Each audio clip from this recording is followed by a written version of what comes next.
Okay, welcome back for the Lab 15. So let's start. Um, of course, we are always starting here. We import the necessary libraries such as LibRosa for audio analysis, LibRosa that is displayed for plotting audio signals, Matplotlib for visualization, and NumPy for numerical operation. Okay, let's proceed to the load audio. We load a sample trumpet audio file provided by Leprosa. Why is the audio signal amplitude values? SR is the sampling rate per sample per second. Let's proceed in the platform.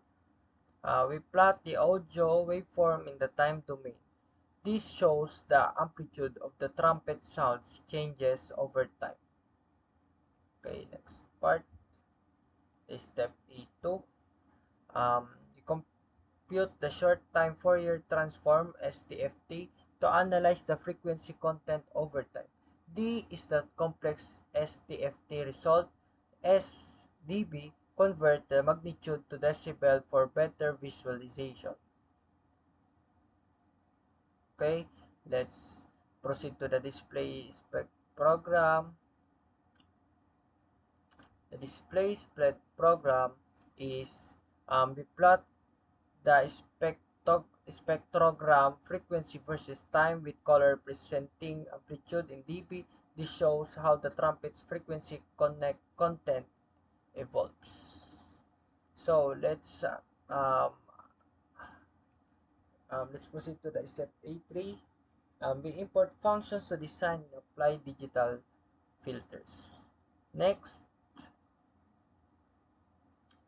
um, we will going to proceed to proceed to this Butterworth low pass. Okay, the Butterworth we define a function to design and apply Butterworth low pass filter. NYQ is the Nyquist frequency, half the sampling rate. Normal cutoff is the normalized cutoff frequency. Butter design the filter. I filter applies it to the audio signals. So let's proceed to the cutoff 1000 hertz. We set the cutoff frequency to 1000 Hz and filter the audio to remove high frequency noise. Okay, next, let's proceed to the plot original filtered. We plot the first 2000 samples of the original and filtered signals to compare the filtered signals smoother, showing reduced high frequency noise. Let's proceed to the step 4A4, play original filtered audio. We use Jupyter's audio widget to play the original and filtered audio for listening comparison. Okay, let's proceed to the part B, signal processing, and proceed to the import CV2. And for MATLAB, we import OpenCV for image processing and Matplotlib for visualization. So, let's proceed to the load image grayscale. We load an image in grayscale mode, simplifies processing by reducing color channels to one intensity channel.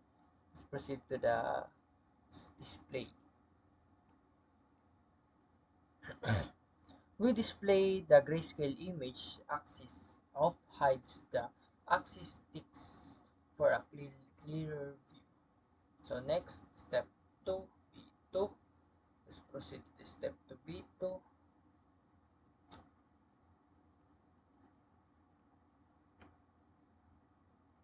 Sorry, start pala tayo dito. We compute the 2D Fourier transform of the image. FF22 computes the 2D FFT. The FFT shift centers the low frequency. Magnitude spectrum converts dB scale for visualization. Okay, next we will going to proceed next part. We display the magnitude spectrum showing the frequency components of the image. So let's proceed to the step B3. We apply a Gaussian blur which acts as a low pass filter by smoothing the image and reducing high frequency details. Here in this part, next part in the figure, we display the original and blurred images side by side for comparison. Let's proceed to the step 4B.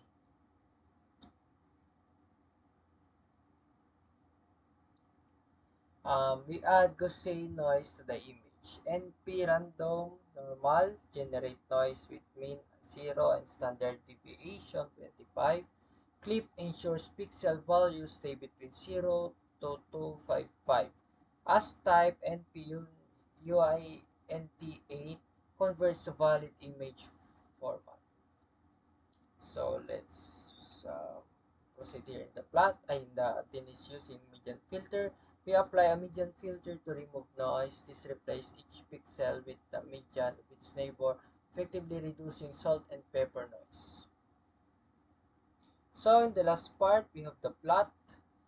We display the three images side by side. The first one is original image. The second one is a noisy image with Gaussian noise. And the third part is the noise image after the median filter. That's all for today, and thank you so much.